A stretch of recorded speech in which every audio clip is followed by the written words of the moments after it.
జగద్గురువు శ్రీ మధ్వాచార్యులు.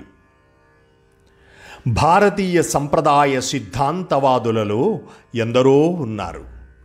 హిందూ ధర్మాన్ని, దాని వైశిష్ట్యాన్ని అందరికీ తెలియజెప్పిన మహానుభావులు ఉన్నారు.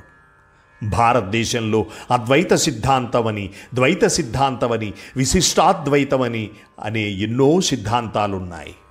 అట్లాంటి హిందూ మతం గురించి ఒక సత్యమైన వాదనను వినిపించి సమాజహితమైన విషయాలను సమర్థించిన వారు, సనాతన ధర్మాన్ని ప్రచారం చేసిన వారు, వాస్తవాన్ని సమాజానికి సుస్పష్టం చేసిన వారు జగద్గురువులు శ్రీ మధ్వాచార్యులు. శ్రీ మధ్వాచార్యులు ద్వైత వేదాంతాన్ని బోధించిన మతాచార్యులు. పూర్ణప్రజ్ఞ, ఆనందతీర్థ అని పిలువబడి హిందూ మతాన్ని ఉద్ధరించిన త్రిమతాచార్యులలో మూడవవారు. సమకాలీన హిందూ మతం ఆలోచనా సరళిపై ప్రభావం కలిగిన సిద్ధాంతవేత్త శ్రీ మధ్వాచార్యులు. శ్రీ మధ్వాచార్యులు కర్ణాటక రాష్ట్రంలోని ఉడిపి వద్దనున్న పాచక గ్రామంలో శాలివాహన శకం 1238వ సంవత్సరంలో విజయదశమి రోజున జన్మించారు. మధ్వాచార్యుని జీవిత కథను రచించినది నారాయణ పండితాచార్యుల వారు. ఆయన తల్లిదండ్రుల పేర్లను మధ్యగేహ భట్ట, వేదవతులుగా పేర్కొన్నారు.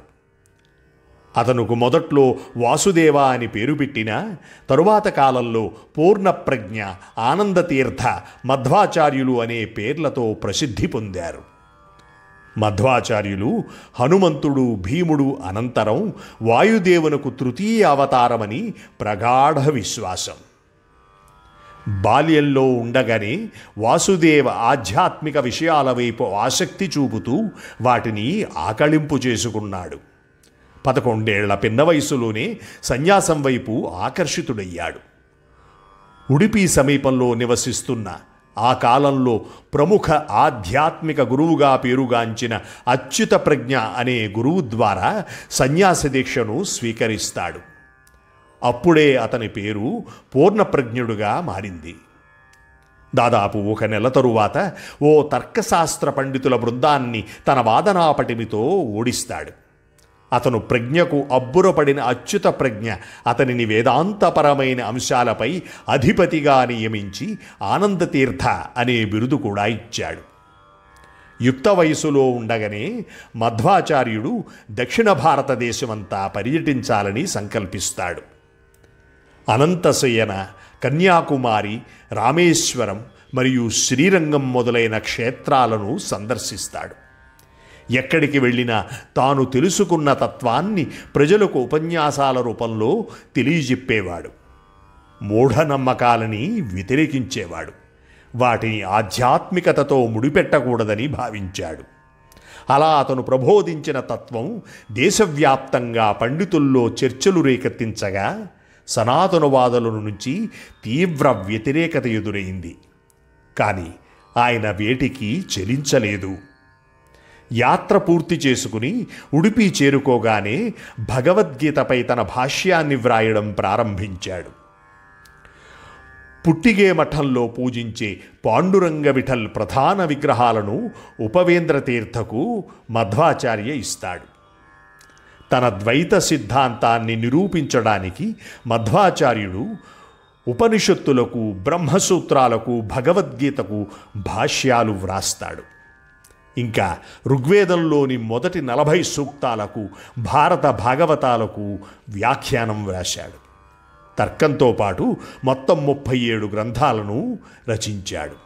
ఇందులో ముఖ్యమైనవి గీతాభాష్యం, గీతాతాత్పర్యం, బ్రహ్మసూత్ర భాష్యం, అణువ్యాఖ్యానం, న్యాయ వివరణం, అనుభాష్యం, దేశోపనిషద్భాష్యం, మహాభారత తాత్పర్య నిర్ణయం, యమక భారతం, దశప్రకరణం, తంత్రసారం, ద్వాదశ స్తోత్రం, కృష్ణార్ణవామృతం, సదాచార స్మృతి, జయంతి నిర్ణయం, ప్రణవకల్పం, న్యాస పద్ధతి, తిథి నిర్ణయం, కందుకస్తుతి.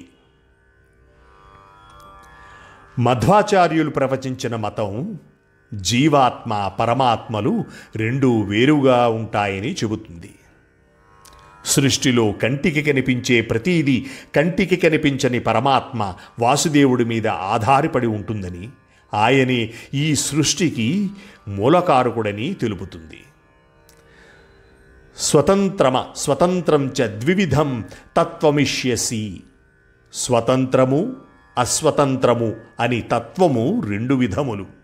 మధ్వాచార్యులచే స్థాపించబడిన మతము కాబట్టి దీన్ని మధ్వమతము అని కూడా వ్యవహరిస్తారు. జీవుడు వేరు, బ్రహ్మం వేరు.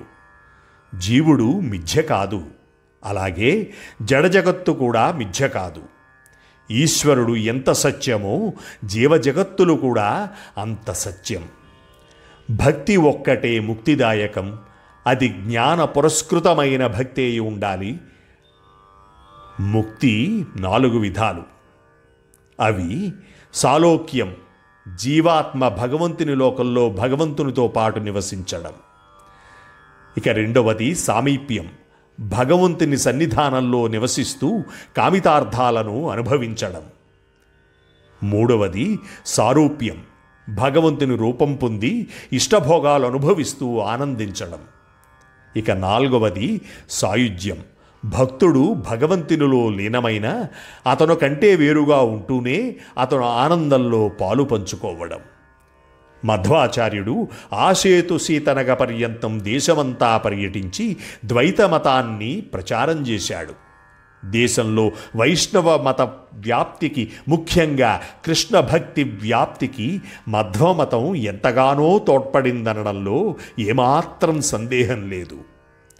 మధ్వాచార్యుడు తన 79వ ఏట, అంటే శాలివాహన శకం 1317లో శిష్య సమేతంగా బదరీనారాయణుని మరోమారు దర్శించి ఒంటరిగా ఉత్తరి బదిరిని చేరుకుని వ్యాసభగవానుని కైంకర్యాలలో నిమగ్నమైపోయారు.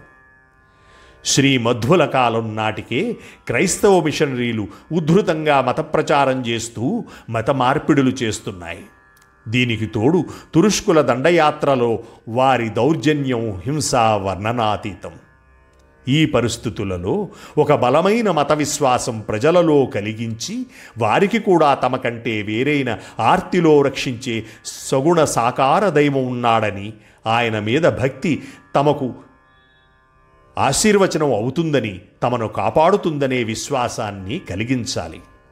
ఇలాంటి విశ్వాసం వేద విహితమైనదే కానీ వేదబాహ్యం కాదు. నిర్గుణ నిరాకార బ్రహ్మోపాసన బలమైన సామూహిక మత విశ్వాసాన్ని, అవసరమైన ప్రతిఘటనాభావాలను కలిగించలేదు. శ్రీ మధ్వులు సమకాలీన పరిస్థితులలో హిందూ ఐక్యత చాలా అవసరమని గుర్తించి ఉండవచ్చు.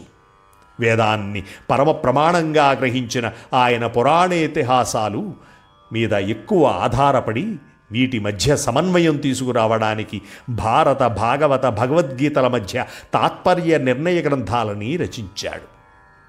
యజ్ఞాలలో పశుబలిని నిషేధించాడు. ఇలా వేదవిహితమైన బలమైన సిద్ధాంతాన్ని ప్రవచించి హిందూ సమాజాన్ని బలమైన శక్తిగా మార్చడం ఎంతైనా అవసరమని ఆయన గుర్తించాడు. అయితే ఆయన మానవుని ఆధ్యాత్మిక ప్రగతికి, నైతిక ప్రవర్తనకి కూడా భక్తి మార్గమే ఏకైక మార్గమని బోధించాడు. అందుచేత ఆయన ఒక నవీనమైన సృజనాత్మకమైన సిద్ధాంతాన్ని సృజించి అనూహ్య విజయం సాధించాడు. భక్తి మార్గం జ్ఞాన మార్గానికి ఏ విధంగానూ తీసిపోదని, నిజానికి భక్తి మార్గమే సామాన్య జనులకు అనుసరణీయమైన ఏకైక మార్గమని, అదే సమాజాన్ని ఇతర మతాల దాడులను సమర్థవంతంగా ఎదుర్కోవడానికి సమాయత్తపరుస్తుందని ఆయన దృఢ నిశ్చయం. వీరి కృషి ఫలితం పురందరదాసు వంటి వారు సృష్టించిన దాస సాహిత్యం, వల్లభాచార్యుల వారి కృష్ణభక్తి, చైతన్య మహాప్రభు వంటి మహాభక్తుల కృష్ణతత్వ ప్రచారం, ఇదంతా భక్తిని, హిందూ మత సమైక్యతను సాధించాయి. ఇది సామాన్యమైన విజయం కాదు. శ్రీ గురుభ్యో నమః.